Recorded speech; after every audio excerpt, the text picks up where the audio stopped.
नमस्कार, मैं हूं सुरेश चौहान की और आप देख रहे हैं बिंदास बोल। बिंदास बोल में हम आपके सामने लेकर आए हैं मुद्दा जुड़ा है भ्रष्टाचार से और उसके संघर्ष से, अर्थात बाबा रामदेव से। भ्रष्टाचार के खिलाफ संघर्ष का मतलब बाबा रामदेव ये हो गया है, लेकिन इसी बाबा रामदेव को, जो कि जिनके ऊपर देश के करोड़ों लोगों का विश्वास है, उनका ही विश्वासघात करने में लगी हुई है सरकार। जी हाँ, 3 दिन से लगातार रामदेव बाबा से बात चल रही है और कल अनशन शुरू होने के बावजूद भी आज शाम को सरकार कह रही है कि एक दिन में ऐसे फैसले नहीं हो सकते, जबकि बाबा रामदेव ने कई महीने पहले ही आज की तिथि का यह निर्णय घोषित किया था। लेकिन अब लास्ट मिनट पे सरकार का रुख लग रहा है कि सरकार बाबा से अर्थात देश से धोखा कर रही है। क्या कहना है आपका? आप हमें बता सकते हैं, अपनी राय को दे सकते हैं। अब हम कॉल को लेना शुरू करेंगे, लेकिन आज के इस पूरे कार्यक्रम में हमारे साथ बने रहेंगे हठयोगी जी महाराज। महाराज जी, आपका स्वागत है बिंदास बोल में। महाराज जी पूरे कार्यक्रम में बने रहेंगे और आप भी हमारे साथ बने रहेंगे ऑस्ट्रेलिया से यूके तक सैटेलाइट के द्वारा और वीडियोकॉन DTH पर भारत और पड़ोसी देशों में और www.sudarshan.tv.com पर पूरे दुनिया भर में। आइए शुरुआत करते हैं आज के कार्यक्रम को। पहले पूछते हैं महाराज जी से। महाराज जी, क्या कहेंगे आज के इस पहले नाम के बारे में जो हम कह रहे हैं कि क्या सरकार बाबा से धोखा कर रही है? आपकी क्या प्रतिक्रिया है? देखिए, सरकार बाबा जी से धोखा कर रही है या बाबा जी देश से धोखा कर रहे हैं, ये तो समय बताएगा।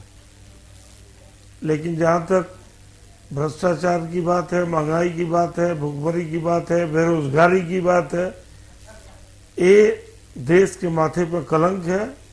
इसको लिए सभी दलों, सभी संतों, सभी देशवासियों को एक स्वर से एकजुट होकर के इसका विरोध करना चाहिए और सरकार को भी अपने दायित्वों का निर्वहन करना चाहिए। सरकार को अपने दायित्व का निर्माण करना चाहिए, लेकिन ऐसा होता दिख नहीं रहा है। और सरकार के चारों मंत्री, 5 मंत्री और जितने भी है, प्रधानमंत्री ने काम पे लगा दिए है, लेकिन सरकार में भी इसको लेके 2 फाड़ दिख रहे। महाराज जी, आप क्या मानते हैं कि सरकार में भी 2 प्रकार के लोग दिख रहे हैं? एक बाबा का समर्थन कर रहे हैं और एक दिग्विजय सिंह जैसे लोग बाबा के विरोध में बोल रहे हैं। देखिए, बाबा के विरोध में जहां तक बोलने का सवाल है, बाबा जी का जो स्वरूप है और जो कार्य है, स्वरूप सन्यासियों का है, कार्य है योग प्रचार, योग साधना, धर्म है ना।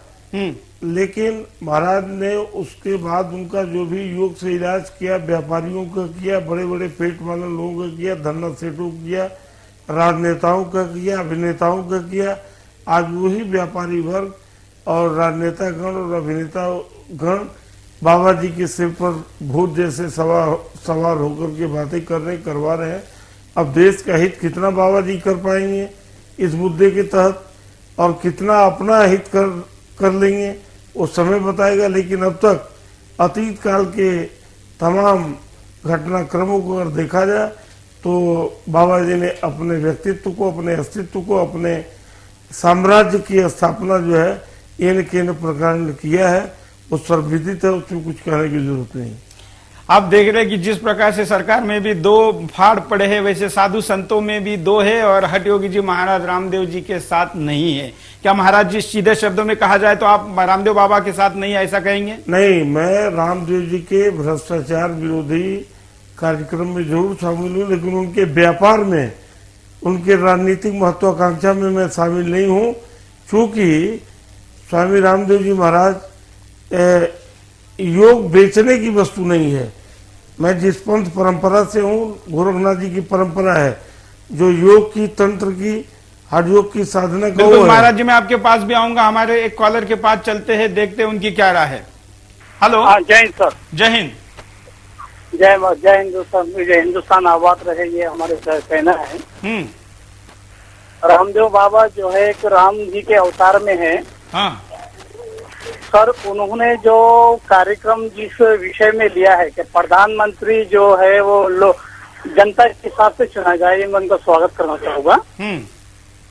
और जो अधिकारी हैं उनके खिलाफ आवाज उठाए, जो मंत्री लोग हैं जिसका काला धन है, जो राष्ट्रीय नाम करने के इवज में जो कर रहा है। रामदेव महाराज जी का मैं बहुत बहुत शुक्रिया अदा करना चाहूंगा। अल्लाह से ये दुआ करूंगा कि रामदेव जी बाबा के साथ पूरा हिंदुस्तान खड़ा हो।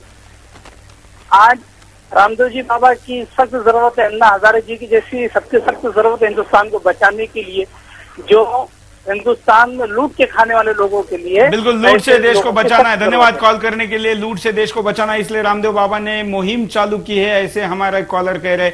आइए हम आपको दिखाते हैं कि कैसे धोखा हो रहा है, ऐसा देश कह रहा है।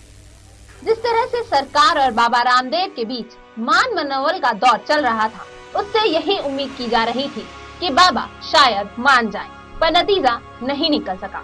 बाबा के अनशन के लिए सरकार के नुमाइंदे हर पैतरा फेंकने को तैयार है। बाबा के अनशन के लिए सरकार के नुमाइंदे हर पैतरा फेंकने को तैयार है। कभी एयरपोर्ट पर मंत्रियों को भेजा जाता है, कभी गुपचुप वार्ता की जाती है। हर तरह से सरकार बाबा रामदेव को घेरने में लगी है कि बाबा अपना मन बदल ले। सरकार की तरफ से कैबिनेट मंत्री कपिल सिब्बल और सुबोध कांत सहाय सुबह से ही बाबा को मनाने में जुटे थे। जाहिर था सरकार अन्ना हजारे के अनशन से सबक ले चुकी थी। तो ऐसे में जिस तरह से बाबा रामदेव ने अनशन को नई दिशा दी और अपने साथ करीब 1 करोड़ लोगों के जनसमर्थन का दावा किया, उससे साफ जाहिर था कि सरकार के थिंक टैंक के लोग अपनी रणनीति बनाने में जुटे हैं। आज जब दिल्ली में गुपचुप तरीके से क्लेरिंजन्स होटल में बाबा रामदेव और सरकार की तरफ से कपिल सिब्बल के साथ सुबोध कांत सहाय बाबा को मनाने पहुंचे, तो पहले से ही उम्मीद लगाई जा रही थी कि बाबा मान ही जाएंगे। वही दलील ये भी दी जा रही थी कि सरकार ने बाबा की कुछ मांगों को छोड़कर सभी मांगों को मान लिया है। बस सवाल यही खड़ा होता है कि आखिर बाबा ने जिन मुद्दों पर सरकार से सहमति जताई है, उन पर सरकार की तरफ से कितने सार्थक कदम उठाए जाएंगे। वहीं दूसरी ओर सरकार ने जिस तरह से अन्ना के जन लोकपाल बिल को लेकर कई पेच फंसा दिए, उससे तो सरकार की नीति और नीयत पर भी सवाल खड़े होते हैं। सवाल है कि आखिर सरकार ने बाबा की मांगों को मान भी लिया, तो क्या सरकार भ्रष्टाचार और काले धन को लेकर कठोर कार्रवाई करेगी? जाहिर तौर पर इसमें संदेह है। यकीनन ऐसे कई सवाल हैं जो बाबा के साथ साथ देश की आवाम के सामने भी खड़े हो रहे हैं। वहीं सरकार भी भ्रष्टाचार जैसे गंभीर मुद्दे पर संजीदा न होकर महज देश की आवाम को कमेटियों का गठन कर दिलासा देने में जुटी है। सरकार बाबा के संकल्प को तोड़ना चाहती है। सरकार ने एड़ी चोटी का जोर लगा रखा है, पर नतीजा अभी तक कुछ भी नहीं निकला। देखने वाली बात यह है कि बाबा को सरकार धोखे में रखना चाहती है। तक चली कवायद के द्वारा बाबा के भक्तों में ऐसा मैसेज जाने का प्रयत्न किया गया कि जिससे ये लगे कि कल का अनशन नहीं होगा और लोग अपने घरों से निकलकर दिल्ली नहीं आएंगे या अपने जिला केंद्रों पर नहीं जाएंगे। कुल मिलाकर ऐसा खबरों को भी फैलाया गया। कुछ टीवी चैनलों द्वारा बाबा की सरकार की बातचीत के दौरान ही बाहर ऐसा मैसेज भेज दिया गया कि बाबा और सरकार के बीच में समझौता हो गया है, और ये खबरें कुछ दूसरे चैनलों ने भी फॉलो की और इसका असर देखने लगा। लोगों में गुस्सा आने लगा। कुछ लोगों में तो बाबा के प्रति भी रोष उत्पन्न हुआ कि बाबा क्यों मान रहे झूठी सरकार की बातें, जबकि अन्ना हजारे बाबा को सलाह दे रहे कि मेरे साथ जो धोखा हुआ है वो आपके साथ भी हो सकता है, इसलिए आप सरकार की झूठी बातों में ना आए। क्या कहना है हमारा एक कॉलर का इस विषय पर, देखते हैं, उनसे भी बात करते हैं। नमस्कार जी, सुरेश जी बोलिए।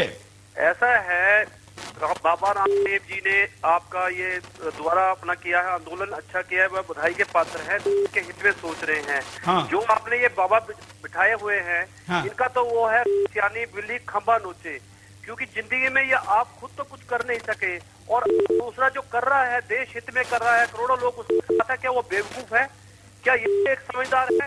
कुछ ये ऐसा है, एक वो हमारे वो क्या आपने पहले जिन्होंने उससे बोला था, क्या नाम बोलते हैं, जो शिवलिंग के लिए बोल रहे थे हमारे, हाँ अग्निवेश जी, ये ऐसे लोग हैं जिनका कोई वो काम अपनी जिंदगी में तो कुछ कर नहीं पाए, देख के इनको तकलीफ हो रही है।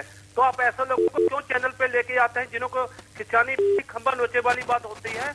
हम अगर कुछ भी नहीं मिलेगा, कम से कम इतना है, करोड़ों लोग एक दिन का उपवास रखेंगे या 3 दिन का उपवास रखेंगे तो आने वाले दूसरे करोड़ों लोगों के पेट में भोजन तो जाएगा कम से कम, और नहीं कुछ मिल सकता। बिल्कुल, हम दोनों पक्षों को सामने लाना चाहते हैं। बाबा को विरोध करने वाले का तर्क क्या है वो भी सुनिए।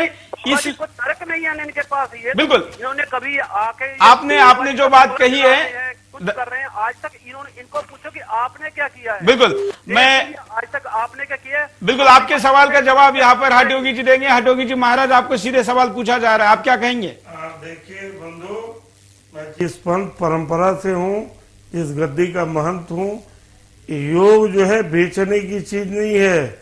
योग के द्वारा साधारण जनमानस के स्वास्थ्य लाभ और उसके कल्याण के लिए योग की शिक्षा दीक्षा दी गई है। नहीं, लेकिन वो आपको ये बात नहीं कह रहे हैं जोगी जी।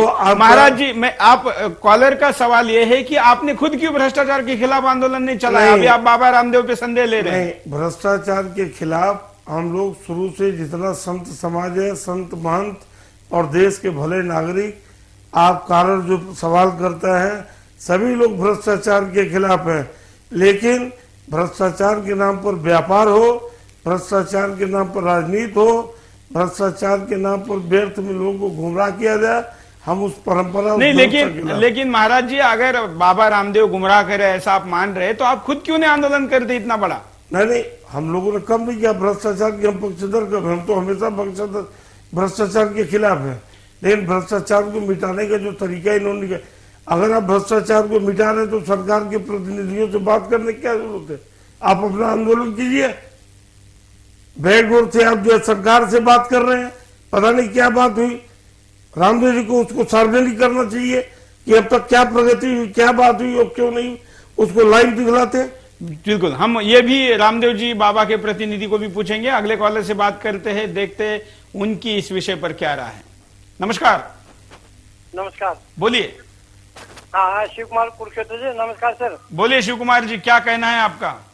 हाँ, मैं ये कह रहा हूँ कि दिग्विजय सिंह जी जो बोल रहे हैं कि बाबा जी किसी राजनीतिक पार्टी के हैं। हाँ। पहली तो बात वो किसी पार्टी के नहीं है, क्योंकि वो किसी खास एरिया के नहीं है, ना किसी खास लोगों को नेतृत्व कर रहे हैं। तो वो क्यों कह रहे हैं सर? बिल्कुल, आपका सवाल सही है। महाराज जी को भी इसका जवाब पूछते। महाराज जी जो बाबा के विरोध में है, वो ही मुझे किसी पार्टी के लगते हैं। मान्यवर, आप, हम और दिग्विजय सिंह और बाबा रामदेव जी किसी न किसी घर परिवार माँ के कोख से उत्पन्न हुए हैं। वह किसी न किसी क्षेत्र परिवार से संबंधित है। आपको मालूम होना चाहिए। नहीं, लेकिन महाराज जी, आप खुद महाराज है, आपने ऐसा नहीं कहना चाहिए, क्योंकि साधु की जाति पाति और उसका ये कहा जाता है कि नदी का मूल और साधु का कुल नहीं देखना चाहिए। मैंने जाति की बात नहीं की। क्षेत्र के नहीं है, समाज के नहीं है, तो है किसके? आए कहां से? आसमान से उड़ के तो आए नहीं। हाँ, इस देश में आने के बाद इस देश की संस्कृति और परंपरा के अनुसार संत सबका होता है। बहुजन हिताय बहुजन सुखाय, उसका जो कार्य क्षेत्र होता है, उसका संकल्प होता है, उसका जीवन होता है। लेकिन बाबा रामदेव जी जो भी बातें कर रहे हैं, किसी गरीब, निरीह, असमर्थ और धनहीन व्यक्ति के लिए उनके पास न समय है, न उनके पास योग है, न उपचार है। चलिए, बाबा रामदेव के विषय में आप महाराज जी के विचार सुन रहे हैं, इस पर भी आपकी क्या प्रतिक्रिया आप दे सकते हैं? एक और कॉलर से बात करते हैं, उनकी राय भी ले लेते हैं। नमस्कार। नमस्कार सुरेश जी। नमस्कार, बोलिए। मैं राम बोल रहा हूँ सर।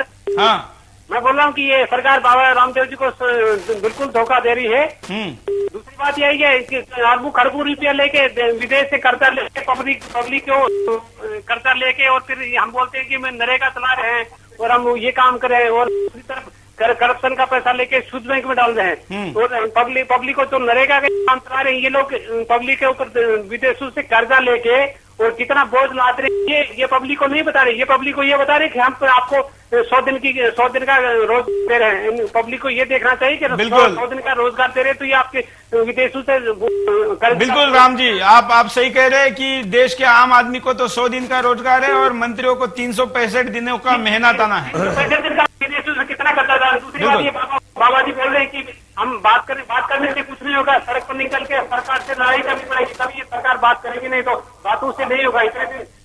बिल्कुल, धन्यवाद।